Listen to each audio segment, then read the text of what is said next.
తాము అధికారంలో ఉండగా అమలు చేసిన పథకాలు అన్నిటినీ చంద్రబాబు రద్దు చేశారని జగన్ విమర్శించారు. మా పాలనలో 3.31 లక్షల కోట్లు అప్పు చేస్తే అందులో డీబీటీ ద్వారా 2.73 లక్షల కోట్లు ప్రజలకే ఇచ్చాం. ఈ రెండేళ్లలో చేసిన 3.52 లక్షల కోట్ల అప్పులు ఎవరి జేబుల్లోకి వెళ్లాయి? చంద్రబాబు పాలన అంతా దోచుకో పంచుకో తినుకో. వచ్చే ఏడాది నుంచి పాదయాత్ర మొదలు పెడతా అని అన్నారు.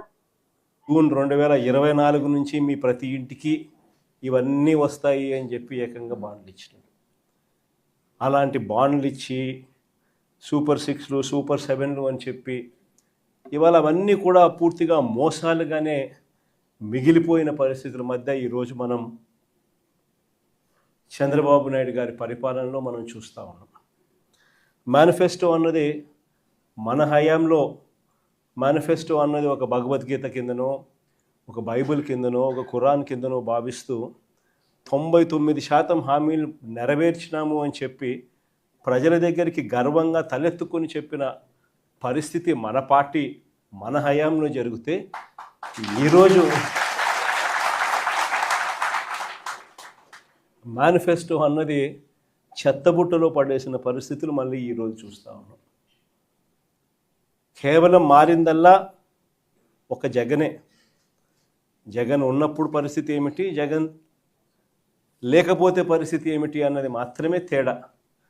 గమనించినట్లయితే ఈరోజు పరిస్థితి ఏమిటి అని అంటే, గతంలో చంద్రబాబు నాయుడు గారు చెప్పినట్టుగా జగన్ ఇచ్చేటివన్నింటినీ ఇస్తాను, జగన్ ఇచ్చేటివే కాకుండా అంతకు మించి సూపర్ 6లు సూపర్ 7లు ఇస్తానని చెప్పిన పెద్ద మనిషి ఈరోజు పరిస్థితి ఏమిటి అని అంటే, బిర్యానీ పెట్టలేదు ఎలాగూ, ఉన్న పలావ్ కూడా పోయింది అని చెప్పి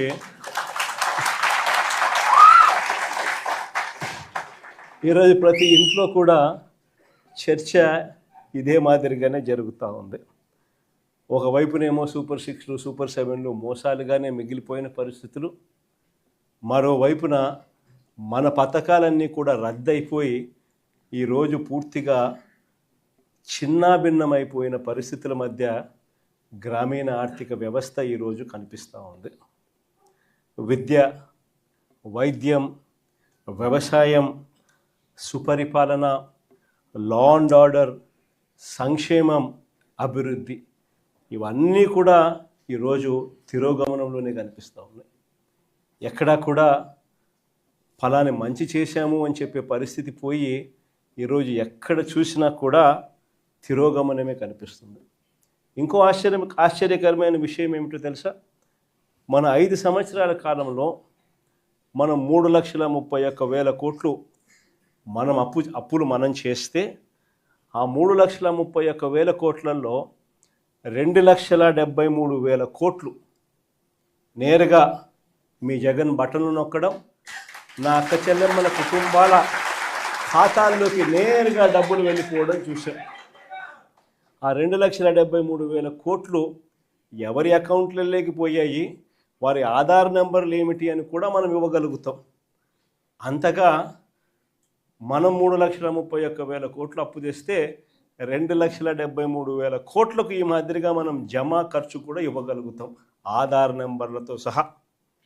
కానీ ఇదే చంద్రబాబు నాయుడు గారు ఈ 2 సంవత్సరాలు తిరక్క మునిపి మనం 5 ఏళ్లలో 3,31,000 కోట్లు అప్పు చేస్తే, ఈయన 2 సంవత్సరాలు తిరక్క తలికే 3,52,000 కోట్లు తాను చేసిన గ్రాస్ అప్పులు, తాను చేసిన కమిటెడ్ అప్పులు ఏకంగా 3,52,000 కోట్లు దాటాయి.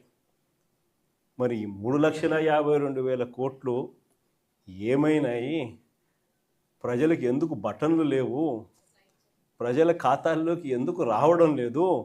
ఈ డబ్బంతా ఎక్కడికి పోతా ఉంది? ఎవరి జోబీల్లోకి డబ్బంతా పోతా ఉంది అన్నది ఈరోజు ప్రతి ఇంట్లో కూడా చర్చనీయాంశమే. ఆశ్చర్యం కలిగించే విషయాలు ఇవన్నీ. మన హయాంలో మనం ఎలా చేయగలిగాము, జగన్ హయాంలో జగన్ ఎలా చేయగలిగాడు, జగన్ వెళ్ళిన తర్వాత చంద్రబాబు నాయుడు ఎందుకు చేయలేకపోతా ఉన్నాడు అన్నది ఈరోజు ప్రతి ఇంట్లో కూడా చర్చ జరుగుతూ ఉంది. ఎందుకో తెలుసా? జగన్ చేయగలిగాడు, చంద్రబాబు నాయుడు ఎందుకు చేయలేకపోతా ఉన్నాడు? కారణం ఒకటే, రాష్ట్రానికి రావాల్సిన ఆదాయాలు జగన్ హయాంలో పుష్కలంగా రాష్ట్రానికి సంబంధించిన ఆదాయాలు రాష్ట్రానికి వచ్చేటివి. ఈరోజు చంద్రబాబు నాయుడు గారి హయాంలో ఎక్కడ చూసినా కానీ దోచుకో, పంచుకో, తినుకో.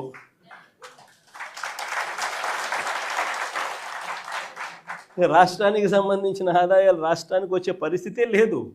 రాష్ట్రానికి సంబంధించిన ఆదాయాలన్నీ కూడా వీళ్ళు దోచుకోవడానికి, వీళ్ళు పంచుకోవడానికి, వీళ్ళు తినుకోవడానికే సరిపోతా ఉన్నప్పుడు రాష్ట్రానికి సంబంధించిన ఆదాయాలు రాష్ట్రానికి